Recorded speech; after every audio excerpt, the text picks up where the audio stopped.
Ito ang buhay OFW, buhay malayo sa pamilya, hanggang sa camera video mo na lang makikita.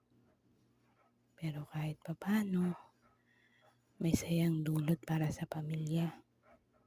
Kasi mabibigay mo yung mga bagay-bagay na pangarap mo para sa kanila. Kahit ng sakripisyo, malayo ka sa kanila. Pero bawal ang malungkot, bawal ang luha, bawal ka makitang hindi masaya. Lalo na pagharap ko ang aking prinsesa, gusto ko palagi akong tumatawa.